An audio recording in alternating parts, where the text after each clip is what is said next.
प्यारे बच्चों, आप सभी लॉकडाउन के कारण अपने अपने घरों में हैं। ऐसे समय में हम लेकर आए हैं आपके लिए डिजी साथ कार्यक्रम। इसके माध्यम से आप प्रत्येक दिन सोमवार से शुक्रवार तक पूर्वाह्न 10 से 12 तथा अपराह्न 1 से 2 बजे तक अपने अपने कक्षाओं के अनुरूप कार्यक्रम देख सकेंगे। स्कूली शिक्षा एवं साक्षरता विभाग, झारखंड। नमस्कार दोस्तों, आप सबका झारखंड सरकार के डिजी साथ प्रोग्राम में स्वागत है। आइए देखते हैं कि आज हम क्या पढ़ेंगे। तो दोस्तों, हम एपिसोड की शुरुआत में 10वीं कक्षा में पढ़ेंगे सोशल साइंस का अध्याय मुद्रण संस्कृति और आधुनिक दुनिया। हम इस अध्याय का पहला भाग देखेंगे आज और साथ ही इन पर आधारित कुछ रोचक प्रश्नों को भी जानेंगे। साथ ही हम 10वीं कक्षा के इंग्लिश का चैप्टर पढ़ेंगे फॉग।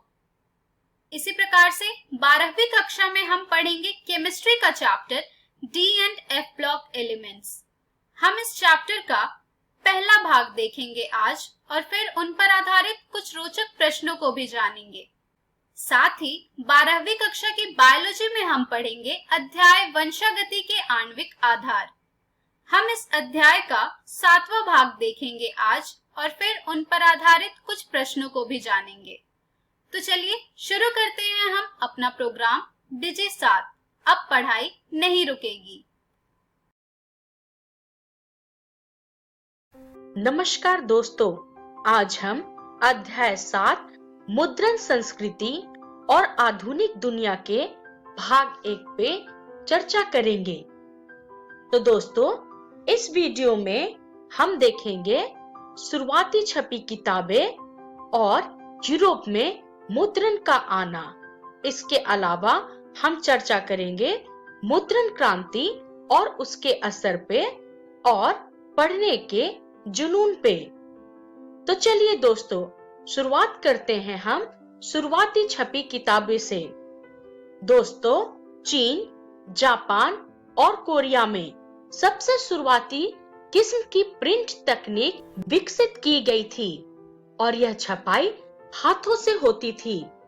दोस्तों, तकरीबन 594 ईस्वी में चीन में स्याही लगे काठ के ब्लॉक या तख्ती पर कागज को रख करके किताबें छापी जाने लगी थी। चलिए दोस्तों, अब हम आगे बढ़ते हैं और आगे बढ़ते हुए हम अपनी चर्चा शुरुआती छपी किताबों पे जारी रखते हैं। दोस्तों, चूंकि शुरुआती दौर में किताबें जिस कागज पे छपती थी वो पतले और छिद्रित होती थी, जिसपे दोनों तरफ की छपाई संभव नहीं थी। इसलिए पारंपरिक चीनी किताब एक्कॉर्डियन शैली में किनारों को मोड़ने के बाद सिलकर बनाई जाती थी। दोस्तों, 17वीं शताब्दी तक प्रिंट के उपयोग में विविधता आई। अब मुद्रित सामग्री के उपभोक्ता सिर्फ विद्वान और अधिकारी ही नहीं थे, बल्कि व्यापारी अपने रोजमर्रा के कारोबार के लिए मुद्रित सामग्री का इस्तेमाल करने लगे। दोस्तों, 19वीं शताब्दी में पश्चिमी मुद्रण तकनीक और यांत्रिक प्रेस आयात किए जाते थे। दोस्तों, शंघाई नई प्रिंटिंग संस्कृति का केंद्र बन गया था। चलिए दोस्तों, अब हम आगे बढ़ते हैं। आगे बढ़ते हुए हम शुरुआती छपी किताबों पे चर्चा को जारी रखते हुए अब जापान में मुद्रण पे चर्चा करेंगे। दोस्तों, चीन के बौद्ध मिशनरियों ने लगभग 768 से 770 ईस्वी के आसपास जापान में हैंड प्रिंटिंग तकनीक की शुरुआत की। दोस्तों, 868 ईस्वी में छपी सबसे पुरानी जापानी पुस्तक डायमंड सूत्र थी, जिसमें पाठ के साथ साथ काठ पे खुदे चित्र भी थे। दोस्तों, तस्वीरें अक्सर कपड़ों, ताश के पत्तों और कागज के नोटों पे बनाई जाने लगी थी। चलिए दोस्तों, अब हम आगे बढ़ते हैं।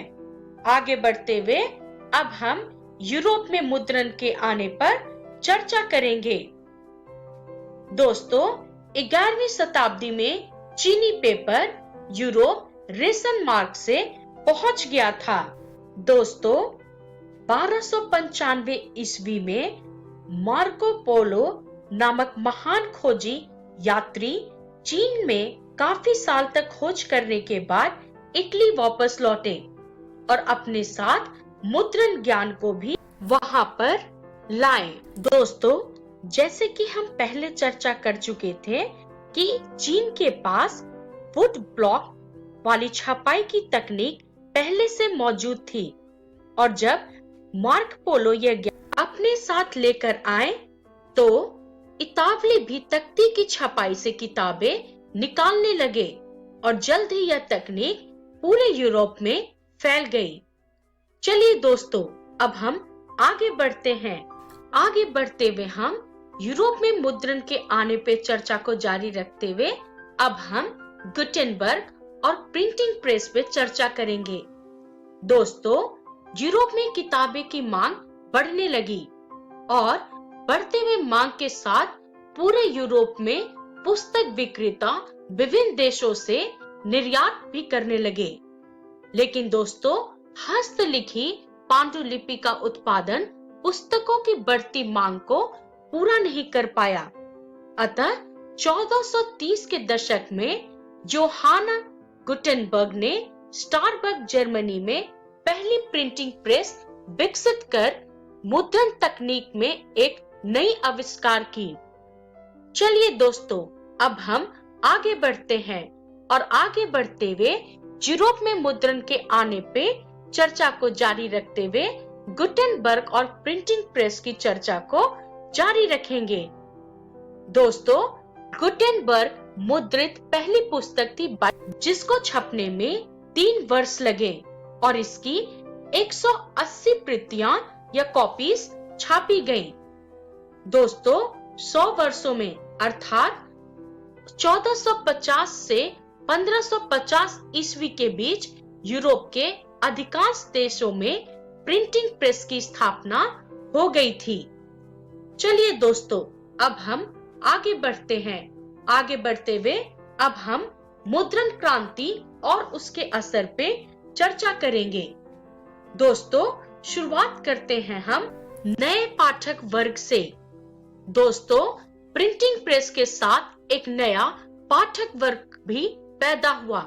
मुद्रण ने प्रत्येक पुस्तकों के उत्पादन के लिए आवश्यक लागत, समय और श्रम को कम कर दिया, जिसके कारण बड़ी तादाद में किताबें छपने लगी और बहुत बड़े पाठक वर्ग का उदय भी हुआ। दोस्तों, किताबों तक पहुंच आसान होने से पढ़ने की एक नई संस्कृति विकसित हुई। दोस्तों, मौखिक संस्कृति ने प्रिंट में प्रवेश किया और मुद्रित सामग्री मौखिक रूप में प्रसारित की गई। चलिए दोस्तों, अब हम आगे बढ़ते हैं और आगे बढ़ते हुए हम मुद्रण क्रांति और उसके असर पे चर्चा को जारी रखते हुए धार्मिक विभाग और प्रिंट के डर पे चर्चा करेंगे। दोस्तों, प्रिंट ने विचारों के व्यापक प्रचार प्रसार की संभावना पैदा की।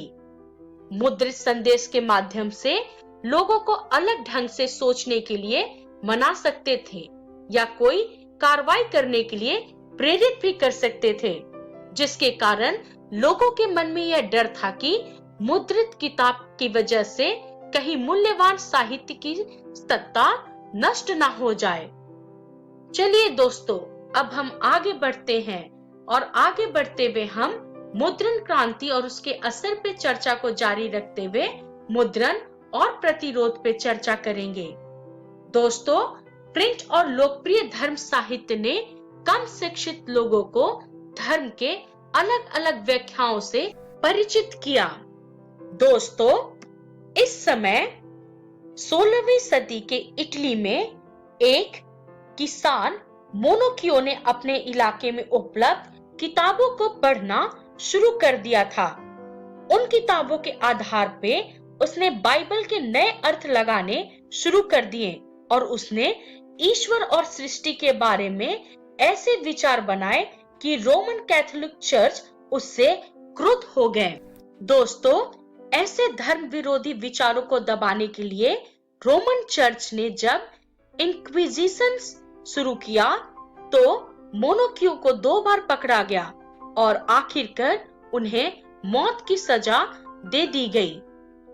चलिए दोस्तों, अब हम आगे बढ़ते हैं और आगे बढ़ते हुए अब हम चर्चा करेंगे पढ़ने के जुनून पे।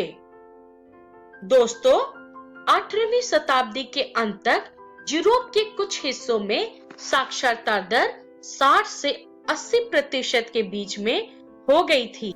दोस्तों, यूरोपीय देशों में साक्षरता और स्कूलों के प्रसार के साथ लोगों में पढ़ने का तो जैसे जुनून पैदा हो गया था। लोगों को किताबें चाहिए थी, इसलिए मुद्रक ज्यादा से ज्यादा किताबें छापने लगे। दोस्तों, नए पाठकों की रुचि को ध्यान में रखते हुए अलग अलग किस्म की साहित्य छपने लगे। पुस्तक विक्रेताओं ने गांव-गांव जाके छोटी छोटी किताबें बेचने वाले फेरी वालों को काम पे लगाया। यह किताबें मुख्यतः पंचांग के अलावा लोक गाथाएं और लोक गीतों का हुआ करती थी, लेकिन जल्द ही मनोरंजन प्रधान भी किताबें छपने लगी। दोस्तों, इंग्लैंड में पेनी चेप बुक्स या एक पैसिया किताब बेचने वालों को चिपमैन कहा जाता था। इन किताबों को गरीब तबके के लोग या गरीब लोग भी खरीद के पढ़ सकते थे। दोस्तों, फ्रांस में बिब्लियोथेक ब्लू बेचे जाते थे, जो सस्ते कागज पे छपी और नीली जिल्द में बंधी छोटी किताबें हुआ करती थी। इसके अलावा 4-5 पन्ने की प्रेम कहानियां थी और अतीत की थोड़ी गाथाएं थी, जिसे इतिहास कहते थे। दोस्तों, पत्रिकाओं में समसामयिक घटनाओं की खबर के साथ मनोरंजन भी इस दशक में छापे जाने लगे थे। चलिए दोस्तों, अब हम आगे बढ़ते हैं। आगे बढ़ते हुए हम पढ़ने के जुनून पे चर्चा को जारी रखते हुए मुद्रण संस्कृति और फ्रांसीसी क्रांति पे चर्चा करेंगे। दोस्तों, प्रिंट संस्कृति ने उन स्थितियों का निर्माण किया जिसके भीतर फ्रांसीसी क्रांति हुई। प्रिंट ने प्रबुद्ध विचारकों के विचारों को लोकप्रिय बनाया। प्रिंट ने संवाद और बहस की एक नई संस्कृति भी तैयार की और 1780 के दशक तक साहित्य ने राजघराने का मजाक उड़ाया और मौजूदा सामाजिक व्यवस्था की आलोचना की। चलिए दोस्तों, अब हम आगे बढ़ते हुए यह चर्चा करते हैं कि इस वीडियो में हमने क्या सीखा। तो दोस्तों, इस वीडियो में हमने सीखा शुरुआती छपी किताबें, यूरोप में मुद्रण का आना, मुद्रण क्रांति और उसका असर और पढ़ने के जुनून। इसका रेफरेंस है इतिहास कक्षा 10 की पाठ्य पुस्तक। और दोस्तों, अगली वीडियो में हम चर्चा करेंगे 19वीं सदी, भारत में मुद्रण संसार, धार्मिक सुधार और सार्वजनिक बहस, प्रकाशन के नए रूप और प्रिंट और प्रतिबंध। तो तब तक के लिए धन्यवाद।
Everyone, welcome to English smart class.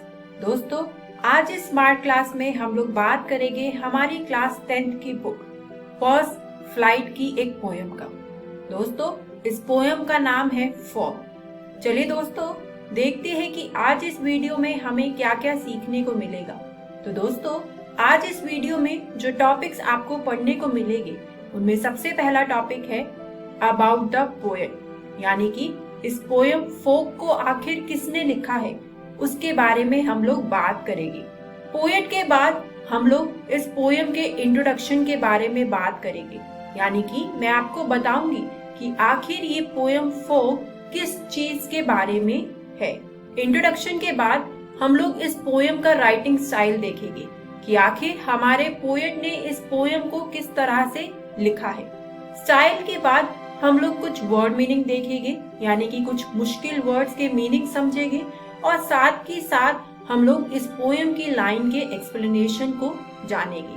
और दोस्तों, हमारी इस स्मार्ट क्लास का लास्ट टॉपिक होगा लिटरेसी डिवाइस, यानी कि हमारे पोएट ने इस पोयम फोक में कौन कौन सी लिटरेसी डिवाइस यूज की है उसके बारे में बात करेंगे।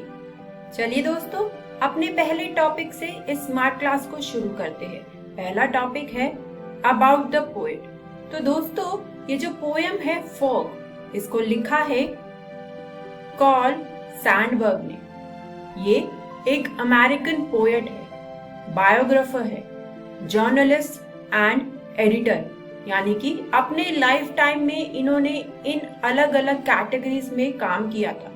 इसके बाद इनका अगर हम जन्म के बारे में बात करें, यानी कि कब पैदा हुए थे, तो इनकी डेट ऑफ बर्थ है जनवरी 6, 1878 और दोस्तों इनकी डेथ हो चुकी है जुलाई 22, 1967 में। इसके आगे at age 13 mister Sandberg left school to help out his poor family, यानी कि कार्ल सैंडबर्ग ने 13 साल की उम्र में स्कूल छोड़ दिया था क्योंकि उनकी फैमिली काफी ज्यादा गरीब थी और उनको मदद करने के लिए। और दोस्तों, हमारी ये जो पोयम है फोक, ये ओरिजिनली पब्लिश हुई थी 1916 इन शिकागो पोएम्स। तो दोस्तों, ये है हमारी पोयम फोक के पोएट कार्ल सैंडबर्ग और उनके बारे में कुछ इंटरेस्टिंग बातें। अबाउट द पोएट के बाद अब बात करते हैं हमारे नेक्स्ट टॉपिक की, जो कि है इस पोयम का इंट्रोडक्शन। चलिए जानते हैं कि आखिर ये पोयम किस चीज के बारे में है।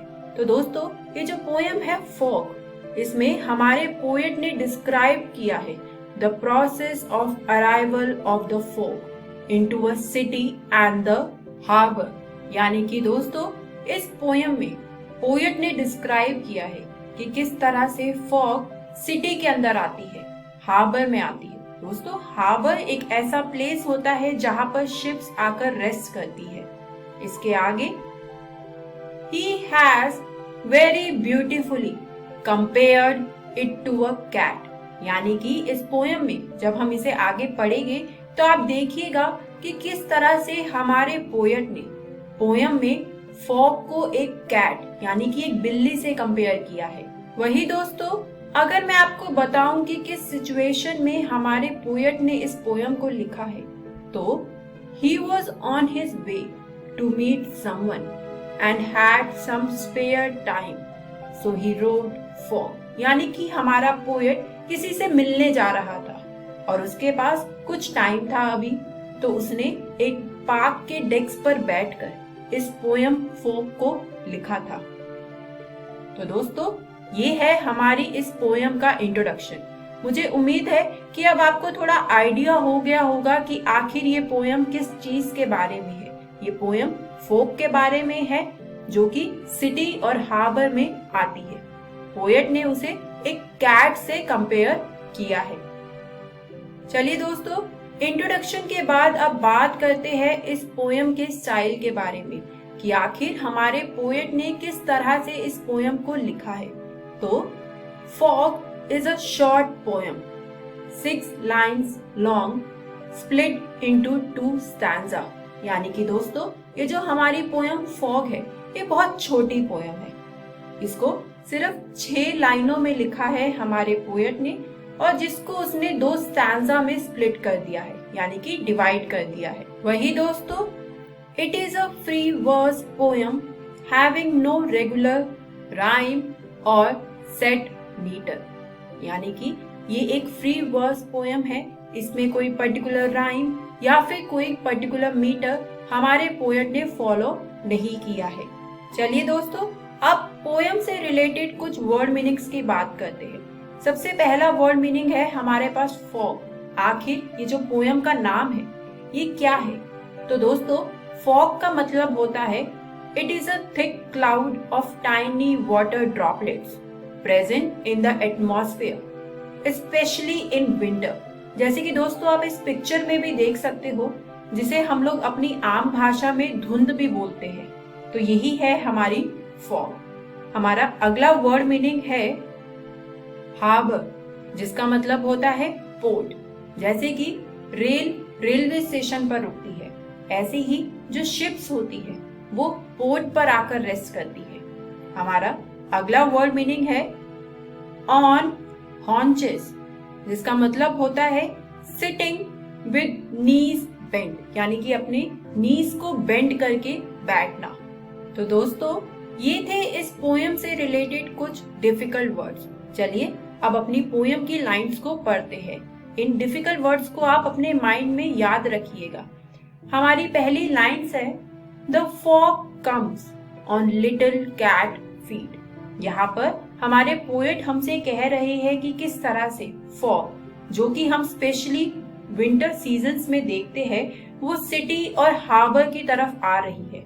और वो किस तरह से आ रही है? जैसे कि एक कैट हो। और फॉग को कैट से कंपेयर करने से पोएट हमें क्या कह रहे हैं? This means that it is approaching the city in a very silent manner, यानी कि वो जो फॉग सिटी की तरफ आ रही है वो बहुत ही साइलेंट आ रही है, कोई शोर नहीं कर रही और किसी को नहीं पता लग रहा उसके अराइवल का। वो इतनी शांति से, इतनी चुपचाप सिटी की तरफ वो आ रही है। और दोस्तों, पोएट ने फॉग को कैट से इसलिए कंपेयर किया है क्योंकि एक कैट भी बहुत साइलेंटली, बहुत शांति से, बहुत चुपचाप से किसी प्लेस पर एंटर करती है। दोस्तों, यहाँ पर आप देखिए कि किस तरह से पोएट ने फॉग वर्ड के साथ यूज किया है on little cat feet. This means the fog advanced towards the city very slowly and calmly, just like a cat. यानी कि जिस तरह से बिल्ली बहुत धीरे धीरे अपने पैरों को रखते हुए बहुत साइलेंटली किसी रूम में, किसी प्लेस में एंटर करती है, ऐसे ही पोएट को वो फॉग सिटी की तरफ एंटर करती हुई दिख रही है। चलिए अब आगे की लाइंस पढ़ते हैं। आगे पोएट लिखते हैं It sits looking over harbor and city on silent haunches and then moves on. यहाँ पर पोएट कह रहे हैं कि किस तरह से फॉग ने पूरी सिटी और पूरे हार्बर को कवर अप कर लिया है।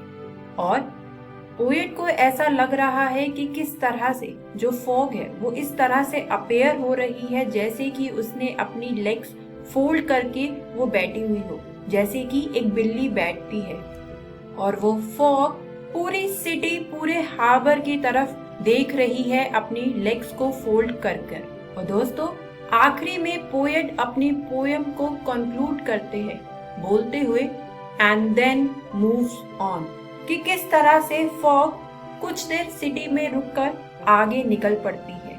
और दोस्तों, पोएट ने यहाँ पर ये इसलिए कहा है क्योंकि ये एक नेचुरल बात है कि जो फॉग है वो एक जगह पर नहीं रुकती। अगर आपने कभी विंटर मॉर्निंग्स में सुबह धुंध को देखा हो तो आपने भी ये चीज गौर करी होगी कि किस तरह से वो थोड़ी देर बाद हट जाती है। तो दोस्तों, फॉग एक प्लेस पर नहीं रहती, वो कुछ देर वहां पर रहती है और उसके आगे वो मूव ऑन हो जाती है। और इसीलिए पोएट यहाँ पर बोलते हैं कि किस तरह से just like a cat the fog leaves the place very silently without being noticed by anyone. कि जिस तरह से एक कैट बहुत शांति से, बहुत साइलेंटली उस प्लेस को मूव ऑन कर जाती है, दूसरी प्लेस पर चली जाती है किसी को बिना पता चले, ऐसे ही वो फॉग एक सिटी से दूसरी सिटी मूव ऑन कर रही है। और दोस्तों, इसी के साथ हमारी ये पोएम यहीं पर खत्म होती है। चलिए इस पोएम की कुछ लिटरेसी डिवाइस के बारे में बात करते हैं। हमारा सबसे पहला है metaphor. Fog is compared to cat, कि किस तरह से हमारे पोएट ने इस पोएम में फॉग को कंपेयर किया है कैट से। और वो कौन से वर्ड्स है? On little cat feet. हमारा नेक्स्ट लिटरेसी डिवाइस है rhyme scheme. There is no rhyme scheme followed, poem is in free verse.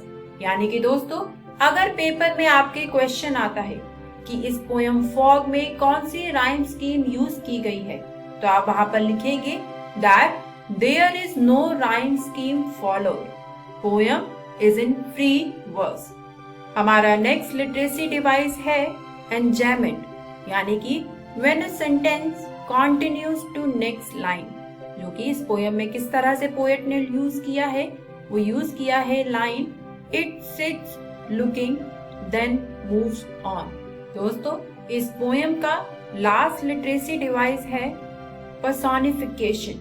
दोस्तों, पर्सोनिफिकेशन का मतलब होता है जब पोएट किसी चीज को, किसी नॉन लिविंग थिंग में वो ह्यूमन क्वालिटीज, ह्यूमन कैरेक्टरिस्टिक्स को शो करता है। जैसे कि इस पोएम का एग्जांपल लेते हैं, fog has been personified, fog comes it sits, यानी कि इंसान आकर बैठता है।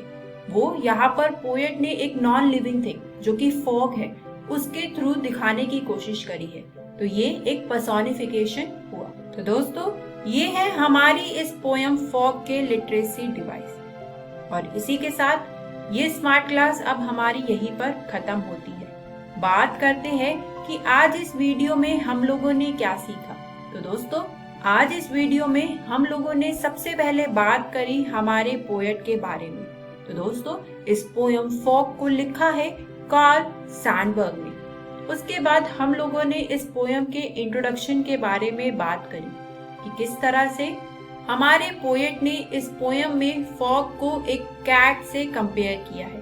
उसके बाद हम लोगों ने इस पोएम के राइटिंग स्टाइल कि किस तरह से आखिर हमारे पोएट ने इस पोएम को लिखा है उसके बारे में बात करी। उसके बाद हम लोगों ने कुछ डिफिकल्ट वर्ड्स देखे, उनके मीनिंग समझे और साथ ही साथ हमने अपनी पोएम की लाइंस को भी समझा।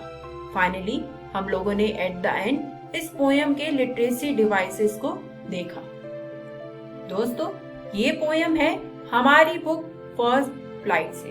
तो मुझे उम्मीद है कि घर जाकर आप इस पोएम को एक बार दोबारा जरूर पढ़ेंगे। काफी छोटी पोएम है, आपको ज्यादा समय नहीं लगेगा, तो घर जाकर इस पोएम को दोबारा से पढ़ना ना भूलिएगा। अब मैं आपसे मिलूंगी नेक्स्ट स्मार्ट क्लास में। Thank you. नमस्कार दोस्तों, आज हम कक्षा 12वीं के रसायन विज्ञान का 8वां अध्याय डी एवं एफ ब्लॉक के तत्व शुरू करने जा रहे हैं। वीडियो को शुरू करने से पहले आइए देखते हैं कि आज की इस वीडियो में हम कौन कौन सी चीज़ों के बारे में पढ़ने वाले हैं। इस वीडियो में सबसे पहले हम पाठ का परिचय पढ़ेंगे, उसके बाद हम डी ब्लॉक के तत्वों के बारे में पढ़ेंगे और आखिरी में हम संक्रमण तत्वों के सामान्य गुण पढ़ेंगे। तो आइए शुरू करते हैं पाठ के परिचय से। आवर्त सारणी के डी ब्लॉक में वर्ग 3 से 12 के तत्व आते हैं, जिसमें चारों दीर्घ आवर्तों में डी कक्षक भरे जाते हैं। एफ ब्लॉक के तत्व वे हैं जिनमें दीर्घ आवर्तों में 4F तथा 5F कक्षक उत्तरोत्तर भरे जाते हैं। इन्हें आवर्त सारणी में नीचे एक अलग खंड में रखा गया है। डी एवं एफ ब्लॉक के तत्वों को क्रमशः संक्रमण तत्व एवं आंतरिक संक्रमण तत्व भी कहते हैं। तो डी और एफ ब्लॉक के तत्वों को ट्रांजिशन और इनर ट्रांजिशन एलिमेंट्स कहते हैं। आंतरिक संक्रमण तत्वों की दो श्रेणियां 4F जो कि CE से LU तक होती है तथा 5F जो कि TH से LR तक होती है, क्रमशः लैंथेनॉइड तथा एक्टेनॉइड कहलाती है। तो ये हमारे पाठ का परिचय था।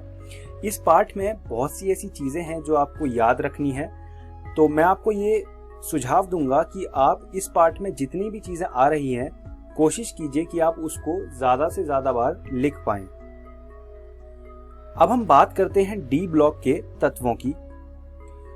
मैं आपको पहले दिखाऊंगा कि डी ब्लॉक में कौन कौन से तत्व आते हैं, फिर हम विस्तार से उसके बारे में बात करेंगे। डी ब्लॉक के तत्वों में 4 श्रेणियां होती हैं। प्रथम श्रेणी आपके स्क्रीन के सामने उपस्थित है, ये होती है द्वितीय श्रेणी। प्रथम श्रेणी में जितने भी एलिमेंट्स आते हैं आप उनको याद रखिएगा। आपको उनका एटॉमिक नंबर याद होना चाहिए, आपको उनका इलेक्ट्रॉनिक कॉन्फ़िगरेशन याद होना चाहिए, क्योंकि इनमें से परीक्षा में सवाल पूछे जाते हैं। बाकी जितनी भी श्रेणियां हैं आप उनको बस एक बार देख लीजिए, उनमें परीक्षा में सवाल बहुत कम पूछे जाते हैं। तो प्रथम श्रेणी और द्वितीय श्रेणी आपके सामने है। अभी आपके सामने है तृतीय श्रेणी और उसके बाद आती है चतुर्थ श्रेणी। तो ये 4 श्रेणियां हैं जिसमें हम डी ब्लॉक के तत्वों को रखते हैं। अब हम बात करते हैं इनके इलेक्ट्रॉनिक विन्यास की। सामान्य रूप से इन तत्वों में बाह्य कक्षकों का इलेक्ट्रॉनिक विन्यास n-1 d 1 से लेके 10 n s 1 से लेके 2 है। n-1 आंतरिक डी कक्षकों को इंगित करता है जिनमें 1 से 10 तक इलेक्ट्रॉन हो सकते हैं तथा बाह्यतम ns कक्षक में 1 अथवा 2 इलेक्ट्रॉन हो सकते हैं, परंतु n-1 d तथा ns कक्षकों की ऊर्जाओं में बहुत कम अंतर के कारण इस सामान्य नियम के अनेक अपवाद हैं। अब मैं यहाँ से आपको एक बहुत ही इंटरेस्टिंग बात बताने वाला हूँ जिसके ऊपर बहुत से प्रश्न भी बनते हैं परीक्षा में। वो ये है कि जो क्रोमियम होता है जिसको हम Cr से लिखते हैं, उसका अपेक्षित विन्यास 3d4 4s2 होता है, लेकिन अगर आप देखेंगे तो इसका वास्तविक जो विन्यास होगा वो 3d5 4s1 होगा।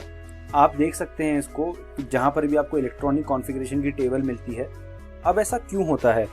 इलेक्ट्रॉन को जाना चाहिए था 4s में, लेकिन वो जाता है 3d में। ऐसा इसलिए होता है क्योंकि अगर इलेक्ट्रॉन 3d में जाएगा तो उससे जो 3d शेल है वो हाफ फिल्ड हो जाएगा। हाफ फिल्ड का मतलब होता है अर्धभरित, और जो हाफ फिल्ड शेल होते हैं वो स्टेबल होते हैं। तो इसलिए जो क्रोमियम का जो इलेक्ट्रॉनिक कॉन्फ़िगरेशन होता है वो थोड़ा सा चेंज होता है, अपेक्षित और वास्तविक विन्यास थोड़ा सा अलग होता है। अब हम बात करते हैं कॉपर की। कॉपर को हम Cu से रिप्रेजेंट करते हैं।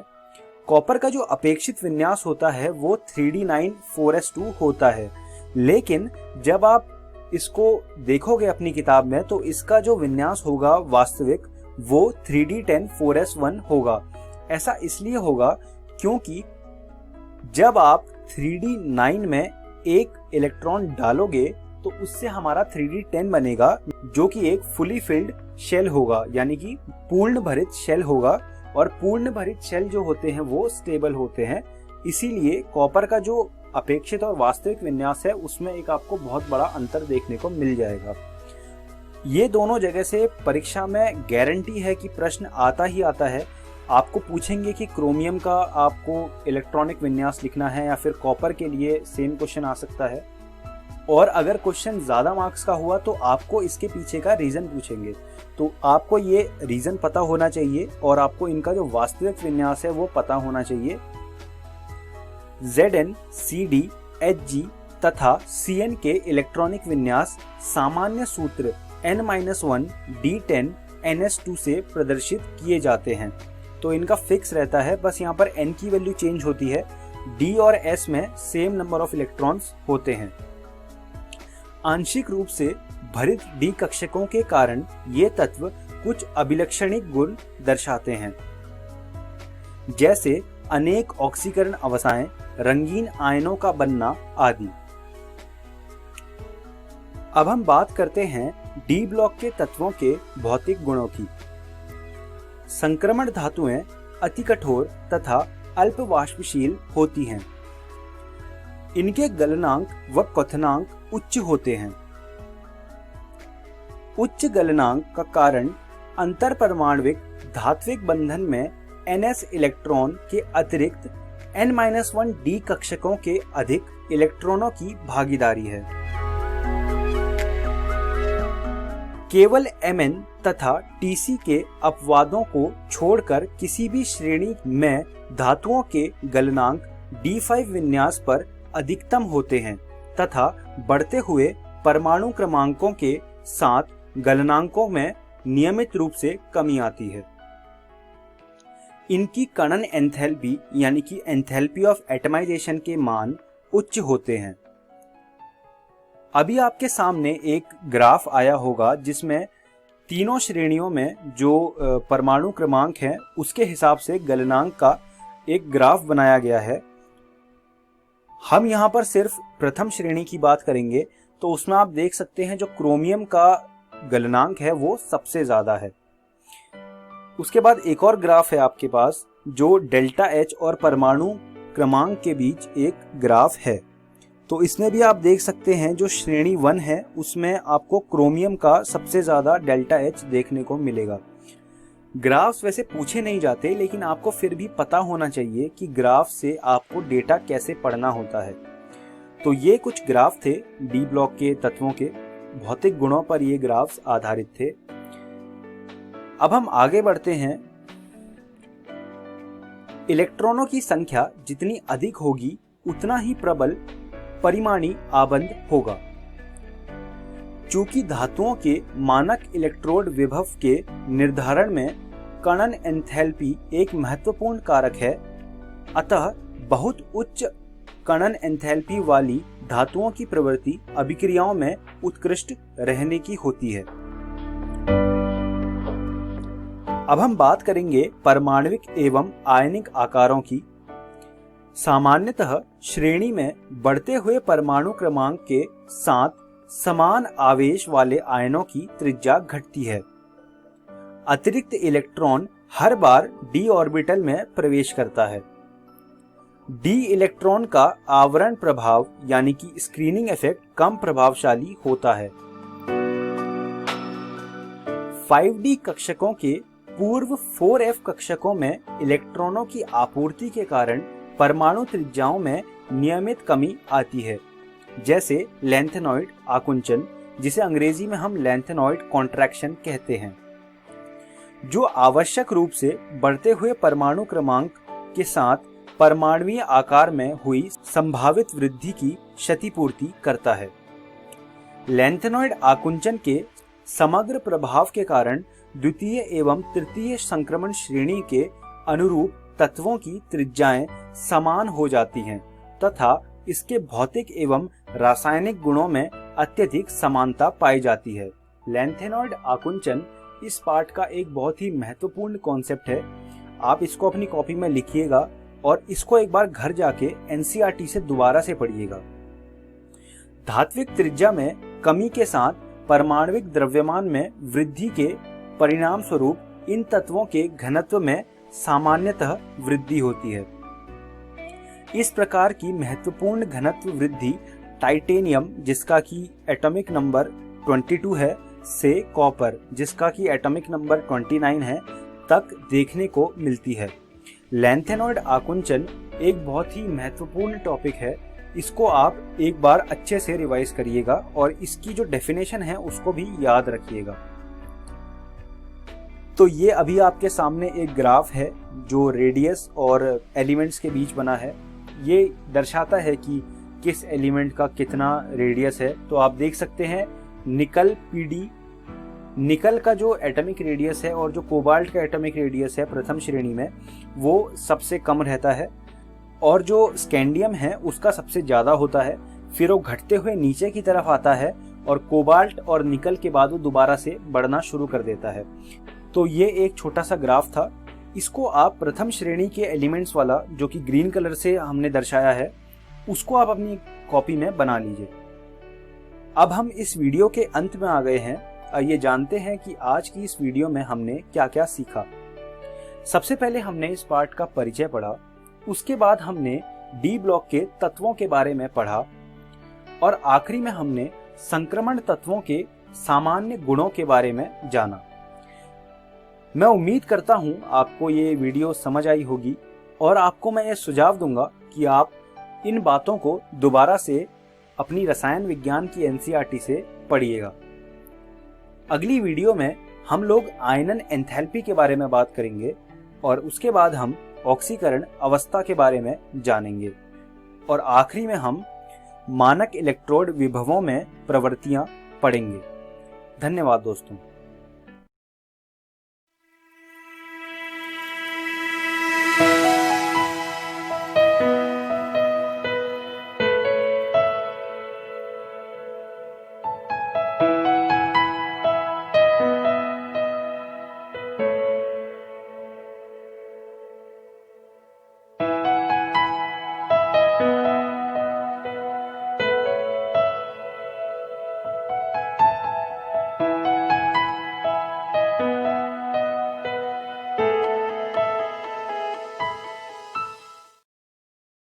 हेलो दोस्तों, आज हम जानेंगे कि आपके इस अध्याय वंशागति तथा विविधता के सिद्धांत से आपको परीक्षा में कैसे प्रश्न पूछे जा सकते हैं।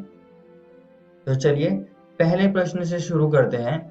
निम्न शब्दों को उदाहरण समेत समझाएं। पहला है इसमें सहप्रभाविता और दूसरा है इसमें अपूर्ण प्रभाविता। तो ये प्रश्न एकदम सरल है, जिसमें आपसे दो चीजें पूछी गई है, उनको आपको समझाना है और उनके उदाहरण के साथ आपको उन्हें समझाना है। तो हम इनका एक एक करके इसका उत्तर लिखेंगे। तो देख लेते हैं हम इसका उत्तर अब कैसे लिखेंगे। सबसे पहले हम सहप्रभाविता को लिखेंगे। सहप्रभाविता में दोनों अलील एक ही समय में व्यक्त हो जाती है, जिससे F1 पीढ़ी का फिनोटाइप दोनों जनकों के जैसा दिखता है। एक जीन के दोनों एलील समान रूप से प्रभावी होंगे। इसका एक अच्छा उदाहरण मानवों में एबीओ रुधिर वर्गों का निर्धारण करने वाले विभिन्न प्रकार की लाल रुधिर कोशिकाएं हैं। एबीओ रुधिर वर्गों का नियंत्रण जीन आई करती है। इस जीन आई के 3 एलील IA, IB और छोटा i होते हैं। एलील IA और एलील IB दोनों समान रूप से अभिव्यक्त होते हैं, इसलिए इन्हें सहप्रभावी कहते हैं। ये दोनों एलील एक दूसरे की अभिव्यक्ति में हस्तक्षेप नहीं करते हैं और अपने संबंधित शर्करा का उत्पादन करते हैं, इसलिए एबीओ रुधिर वर्ग सहप्रभाविता का एक उदाहरण है। अब दोस्तों हम अपूर्ण प्रभाविता को लिखेंगे। अपूर्ण प्रभाविता में जीन के दोनों एलील अपूर्ण या आंशिक रूप से व्यक्त होते हैं, जिससे कि संतति मध्यवर्ती या अलग फिनोटाइप दिखाता है। श्वान पुष्प में पुष्प के रंग की वंशागति अपूर्ण प्रभाविता को समझाने के लिए अच्छा उदाहरण है। इसके एकल संकर क्रॉस में F1 पीढ़ी में सारे गुलाबी पुष्पी पौधे प्राप्त हुए। F1 पीढ़ी में प्राप्त संतति जनकों में किसी से मिलती जुलती नहीं थी और मध्यवर्ती विशेषताओं के साथ थी। इसका कारण एलील R का आंशिक रूप से एलील छोटे r पर प्रभावी होना था, जिसके परिणाम स्वरूप एलील छोटा r भी अभिव्यक्त हो जाता है और F1 पीढ़ी को मध्यवर्ती गुलाबी रंग प्रदान कर देता है। इसका जीनोटाइप बड़ा R छोटा r था। आइए दोस्तों अब अगले प्रश्न की ओर चलते हैं, जो कि है मानव में लिंग निर्धारण कैसे होता है। अब इसके बारे में भी हम अपनी पिछली वीडियोस में पढ़ चुके हैं कि मानवों में लिंग निर्धारण कैसे होता है, तो आपको वो ही यहाँ पर लिख देना है। तो आइए देख लेते हैं कि इसका उत्तर हम कैसे लिखेंगे। मानव नर हेटेरोगैमेटी दिखाता है। मनुष्यों में पुरुष 2 अलग अलग प्रकार के युग्मक पैदा करते हैं, X और Y। मानव महिला X गुणसूत्र वाले केवल एक प्रकार के युग्मक का निर्माण करती है। बच्चे का लिंग नर युग्मक के प्रकार से निर्धारित होता है जो मादा युग्मक के साथ संगलित होता है। यदि निषेचन करने वाला शुक्राणु में X गुणसूत्र होता है तो उत्पादित संतति एक लड़की होगी, और यदि निषेचन करने वाला शुक्राणु में Y गुणसूत्र होता है तो उत्पादित बच्चा लड़का होगा। निषेचन करने वाला शुक्राणु के X या Y गुणसूत्र के साथ होने की समान संभावना है। इस प्रकार यह शुक्राणु का आनुवंशिक मेकअप है जो बच्चे के लिंग को निर्धारित करता है। और दोस्तों, अगर आप चाहें तो ये वाला क्रॉस भी इसके उत्तर में लिख सकते हैं ताकि अच्छे से और आप समझा पाए। आइए दोस्तों, अब अगले प्रश्न की ओर चलते हैं। निम्न में भेद करो। तो इसमें आपको 3 चीजें दी हुई हैं। पहला, आपको प्रभाविता और अप्रभाविता में भेद करना है। दूसरा, आपको समयुग्मजी और विषमयुग्मजी में भेद करना है। और तीसरा, एकल संकर क्रॉस और द्विसंकर क्रॉस में आपको भेद करना है। सबसे पहले हम प्रभाविता और अप्रभाविता में भेद करेंगे। अब दोस्तों, आपको अगर ऐसे प्रश्न आते हैं जहां पर आपको 2 चीजों के बीच में भेद करना है तो आप ऐसा डब्बा सा बनाकर इनके बीच में भेद दिखा सकते हैं। तो अब इसको देख लेते हैं। प्रभाविता, एक प्रभावी एलील खुद को एक अप्रभावी एलील की उपस्थिति या अनुपस्थिति में व्यक्त करता है। अप्रभाविता, एक अप्रभावी एलील केवल एक प्रभावी एलील के अभाव में अपने आप को व्यक्त करने में सक्षम है। प्रभाविता का उदाहरण है मटर के पौधे का लंबा होना, बीज गोल होना आदि प्रभावी विशेषक हैं। और अप्रभाविता का उदाहरण है मटर के पौधे का बौना होना, बीज झुर्रीदार होना आदि अप्रभावी विशेषक हैं। अब दोस्तों, हम समयुग्मजी और विषमयुग्मजी के बीच में भेद करेंगे। समयुग्मजी में एक विशेषक के लिए 2 समान एलील होते हैं। विषमयुग्मजी, इसमें एक विशेषक के लिए 2 भिन्न एलील होते हैं। समयुग्मजी का उदाहरण है बड़ा R या छोटा r। विषमयुग्मजी का उदाहरण है बड़ा R छोटा r। समयुग्मजी, यह एक ही प्रकार का युग्मक का उत्पादन करते हैं। विषमयुग्मजी, यह 2 प्रकार का युग्मक का उत्पादन करते हैं। अब दोस्तों, हम एकल संकर क्रॉस और द्विसंकर क्रॉस के बीच में भेद करेंगे। एक क्रॉस जिसमें एक समय पर एक ही लक्षण लिया हो वह एकल संकर क्रॉस है, और द्विसंकर क्रॉस जिसमें एक समय पर 2 लक्षण लिए हों। आइए दोस्तों, अब चौथे प्रश्न की ओर चलते हैं। किन्हीं 2 अलिंग सूत्रीय आनुवंशिक विकारों का उनके लक्षणों सहित उल्लेख करो। अब इसमें आपको कोई भी 2 अलिंग सूत्रीय आनुवंशिक विकारों का यहाँ पर उल्लेख कर देना है। तो सीधे सीधे हम यहाँ पर चुनेंगे दात्र कोशिका अरक्ता, जो कि पहला हमारा अलिंग सूत्रीय आनुवंशिक विकार है। तो उसका हम उल्लेख यहाँ पर कर देंगे। यह अलिंग क्रोमोसोम लग्न विकार है। इस विकार का कारण हीमोग्लोबिन अणु की बीटा ग्लोबिन श्रृंखला की 6ठी स्थिति में एक अमीनो अम्ल ग्लूटामिक अम्ल का वैलिन द्वारा प्रतिस्थापन है।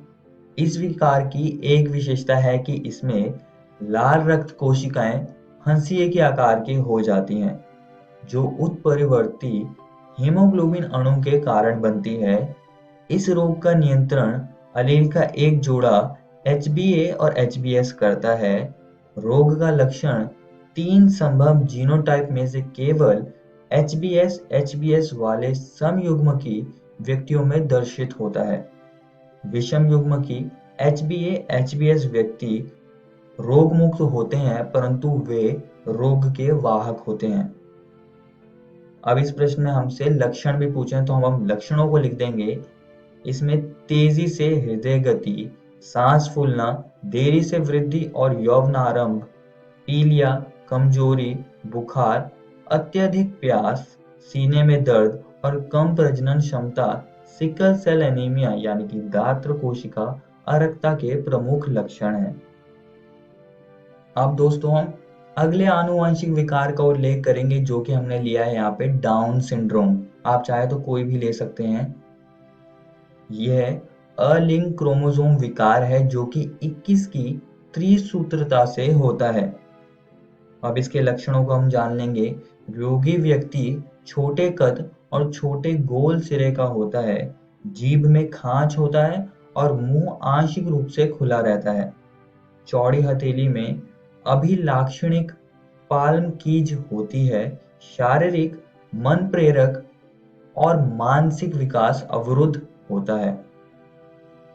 आइए दोस्तों, अब पांचवें प्रश्न की ओर चलते हैं। नीचे दिए गए वंशावली में इंगित करें कि क्या छायांकित प्रतीक प्रभावी या अप्रभावी एलील दर्शाते हैं तथा पूरे वंशावली का जीनोटाइप भी दें।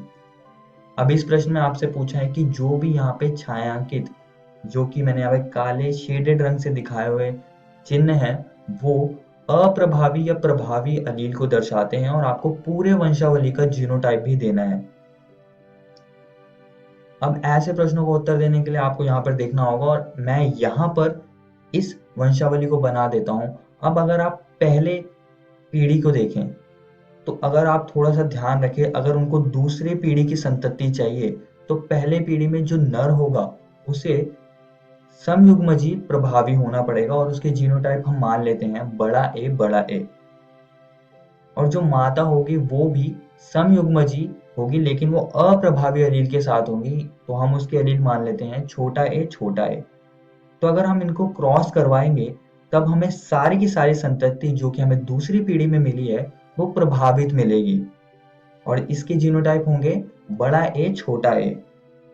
तो यहाँ तक हमने पहली पीढ़ी और दूसरी पीढ़ी के जीनोटाइप पता कर लिए हैं। अब हमें तीसरी पीढ़ी का जीनोटाइप पता करना है, उसके लिए आप यहाँ देख सकते हैं। तो यहाँ पर दूसरी पीढ़ी में जो प्रभावित स्त्री थी, प्रभावित संतति थी, उसकी शादी एक अप्रभावित नर के साथ करा दी, जिसके बाद तीसरी पीढ़ी आई, जैसे कि आप यहाँ पर देख सकते हैं। ठीक है, तो अगर हमें तीसरी पीढ़ी के जीनोटाइप पता करने और हम चाहते हैं कि ऐसा रिजल्ट आए जिसमें कि एक अप्रभावित हो और दूसरा प्रभावित संतति हो, उसके लिए जो दूसरी पीढ़ी के जनकों के जीनोटाइप होने चाहिए वो होने चाहिए बड़ा ए जो कि प्रभावित स्त्री के यहाँ पे जीनोटाइप है और एक छोटा ए जो कि अप्रभावित नर जनक के यहाँ पर जीनोटाइप है। तो अगर हम इसका क्रॉस करवाएंगे तो हमें आधी संतति मिलेगी जो कि अप्रभावित होगी और आधी संतति मिलेगी जो कि प्रभावित होगी, जैसे कि हमें तीसरी पीढ़ी में देखने को मिल रहा है। तो ये चीज कहीं ना कहीं सही लग रही है। तो यहाँ पर हम कह सकते हैं कि पहली जो संतति है तीसरी पीढ़ी में, उसके जीनोटाइप होंगे छोटा ए और जो दूसरी संतति है उसका जीनोटाइप होगा बड़ा ए। तो ये हो गए तीसरी पीढ़ी के जीनोटाइप पहले और दूसरी संतति के। अब हम दूसरी शादी की तरफ जाएंगे जहां पर कि सेम ही तरीके से शादी हुई है, एक प्रभावित स्त्री की अप्रभावित नर के साथ शादी हुई है। इसके बाद हम सेम ही यही क्रॉस करेंगे क्योंकि यही जीनोटाइप होगा इनका, और इसके बाद जो हमको रिजल्ट आएगा वो यही होगा। तो मैं आपको समझाने के लिए यहाँ पर ऐसे लिख देता हूँ ताकि आपको समझ आ जाए कि तीसरे, चौथे और पांचवें संतति का क्या जीनोटाइप होगा। तीसरे संतति का यहाँ पर जीनोटाइप होगा छोटा ए। चौथे संतति का जीनोटाइप होगा बड़ा ए जो कि प्रभावित है, और पांचवी संतति का जीनोटाइप होगा छोटा ए जो कि अप्रभावित है। तो ऐसे करके हमने इस पूरी वंशावली के जीनोटाइप को पता कर लिया है। तो अब हमने जो पता कर लिया तो मैं उनको साथ में लिख देता हूँ यहाँ पर, और आप चाहें तो इसको अपनी नोटबुक में साथ में लिख सकते हैं। यहाँ पर दोस्तों आपके अध्याय वंशागति तथा विविधता के सिद्धांत का प्रैक्टिस क्वेश्चंस का वीडियो खत्म होता है। अगली वीडियो में हम एक नया अध्याय शुरू करेंगे जिसका नाम है वंशागति के आणविक आधार। धन्यवाद।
दोस्तों, आशा करती हूँ कि डिजी7 के आज के एपिसोड में आपको बहुत कुछ सीखने को मिला होगा।